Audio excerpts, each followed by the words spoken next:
What's up, everybody? I'm Mike Somich coming back at you for RacingDudes.com. Today, we're going to talk a little bit about Day 3 Royal Ascot. We've already been through 2 days here. Wesley Ward had some stumbles. Ira Ortiz off to a rough start. Not going to see any U.S. horses running here on Day 3, but we do have a couple superstars going and a really fun turf sprint. So, without further ado, let's jump into the Day 3 Ascot Stakes. The first stakes of the day is actually the first race of the day, the Group 2 Norfolk Stakes, where we're going to see two-year-old sprinting on the turf. The favorite here at 3-2, the Antarctic, coming out of the Aidan O'Brien barn. You got Ryan Moore up. This horse has done nothing wrong in 2 starts with improving time for it efforts. Coming over from Ireland, I'm not so sure 3-2 is the right price here. I think there's places that you can take a shot. For me, there's 2 horses that are interesting. The 1-horse Bakil and the 2-horse Brave Nation, both of them by Sioux Nation. Who's Sioux Nation? A very precocious horse who won early and actually won the Norfolk Stakes here at Ascot as a 2-year-old. This is the first crop, so you don't have a ton of data on Sioux Nation, but I think both of these horses have a shot at a little bit of a price. The second stakes race of the day is the third race of the day, the Grade 2 Ribblesdale Stakes. This draws just a field of 6 for 3-year-olds going 1.5 miles on turf, and the main reason for the field of 6 is because the 2 headliners in here should hopefully battle it out. We should get a pretty good race here from the 6-horse Sea Silk Road. This is a horse by Sea the Stars out of the Haggis barn. This horse has done nothing wrong on turf in 2 starts this year, improving first off the layoff and then second off as well. It's 2 for 2 for the year and looks to be in a pretty good position.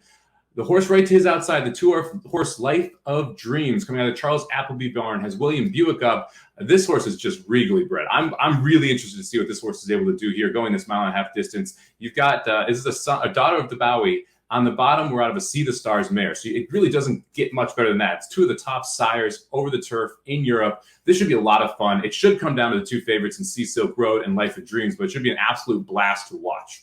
The 4th race on today's card is actually your 3rd stakes of the day, and it's one of the highlights of the entire meet. It's the Gold Cup. It's a Group 1 returning champion here in Stradivarius. Amazing horse here. He's 20 for 33. This is an 8-year-old that just loves to win, but he won't be your favorite, which is pretty amazing here. He's sitting on the board at 2-1 right now.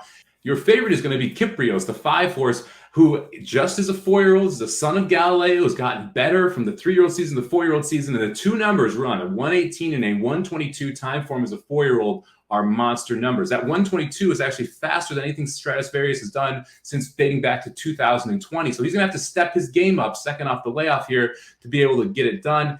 The other horse that I don't think you can necessarily sleep on is the 4-horse Truchon. Truchon, the last 2 times facing Stradivarius, has actually beaten him and is coming in here on a 4-race win streak. He's sitting on the board right now at 9-2.